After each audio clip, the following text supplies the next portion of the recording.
With mortgage interest rates at a 20-year high, how should sellers price their house? Stay tuned to learn how to sell your home in the shortest time and for the most amount of money.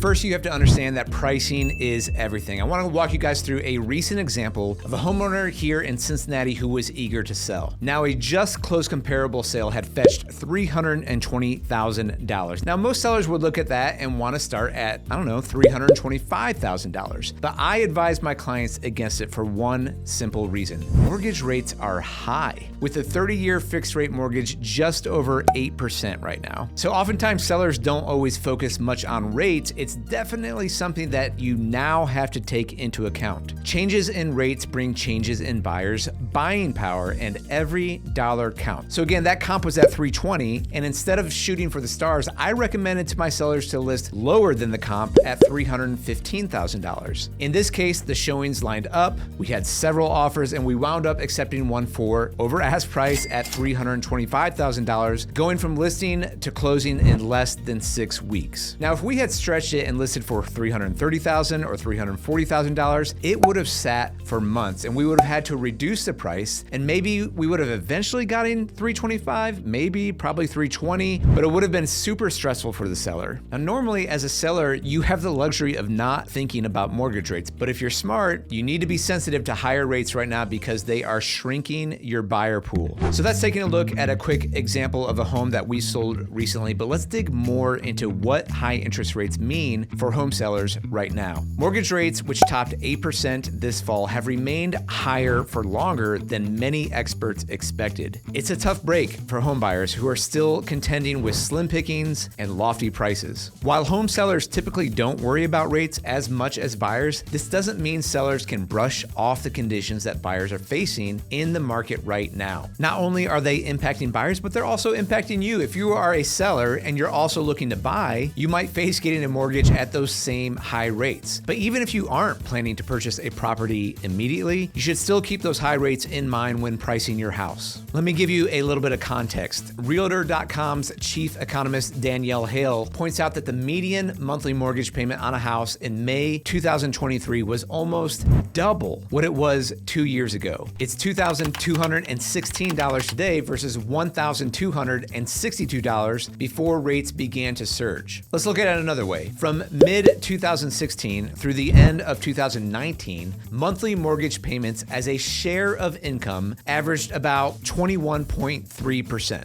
But when rates rose, it made those monthly payments balloon to greater than 36% of buyers' incomes, and these stats are coming from Realtor.com. While some home buyers have been able to adjust, Hale says, higher mortgage rates are one of the big reasons that home sales are sluggish right now. Higher mortgage rates not only drive up costs for potential buyers, they change the calculation for existing homeowners hoping to use a mortgage to trade up. As a result, higher mortgage rates have dampened both supply and demand in today's housing market. All right, so what does this mean for you if you're looking to sell your home? It's good context for sellers to think about what their asking price works out into a monthly payment. You might not need to have empathy, but you at least need to have some context. Okay, earlier in the video, we shared a positive example of selling a home, but now let's look at the risks of pricing your home too high. Now, of course, there are many factors that go into determining the right price for your home, from school district to the home size to the number of rooms, or whether the property is on a busy street or maybe in a flood zone. In a hot market, financing costs for buyers might seem like the last thing that homeowners should take into consideration,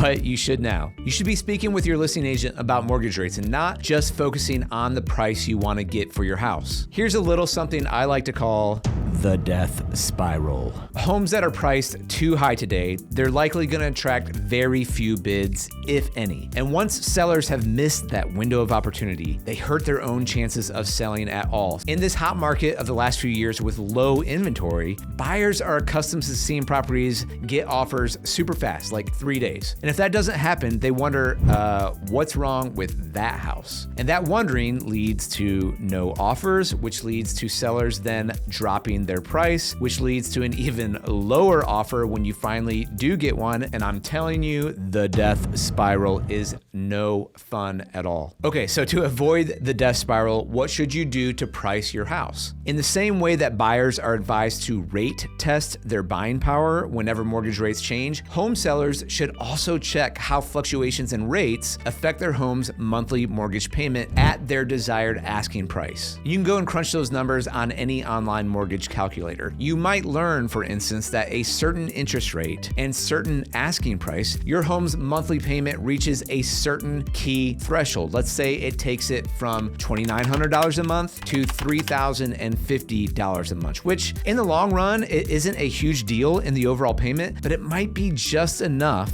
to persuade some home buyers to walk away. So I definitely advise you to work with a listing agent who can make sure you are aware of what the monthly cost will be. Sellers, I'm telling you, you have to consider right now being mindful of home buyers' high mortgage rates. In the long run, this will help you sell your house. Now, of course, other items are very important, like the condition of the home and the proper staging of your home, etc. But there's a lot of data showing that if you price at market or even under market, you will drive demand because you look reasonable. And when you're trying to sell a home in a market that is slowing down, it is all about optics. Then you let the market take the house where it's going to go. If you price high and you turn people off, there are going to be people who won't come back and look at your property because they think you're greedy. All right, guys, now it is time for some rapid fire bonus tips for you. In a high interest rate environment, I would also encourage you, the seller, to consider offering concessions such as a rate buy down, which might work out the same amount of money for you, the owner, but it could be more beneficial to a buyer than a price reduction. Another option might be to help pay for closing costs. We haven't seen a lot of this in recent years, but you might start seeing more and more offers where buyers are asking for help from the sellers with their closing costs. And if rates continue to climb, you might even consider seller financing to help your buyer sidestep the high mortgage rates entirely while providing you with some nice income for the foreseeable future.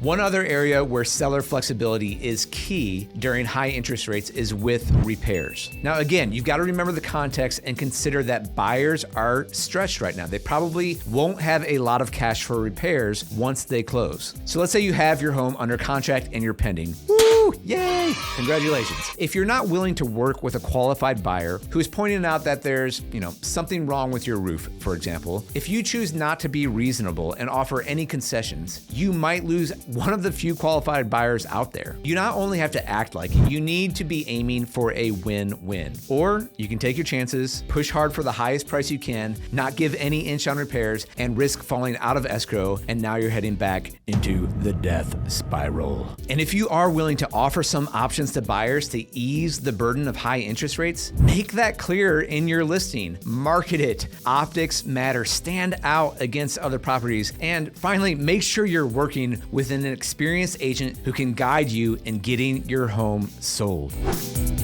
All right, hey guys, thanks for watching. If that was helpful for you, click the like button and subscribe to the Sztanyo. My name's Eric. I would love to be your realtor of choice, whether you're looking to buy or sell a home in the Cincinnati or Northern Kentucky area. Thank you guys so much for watching. Hoo day, and we'll see you in the next one.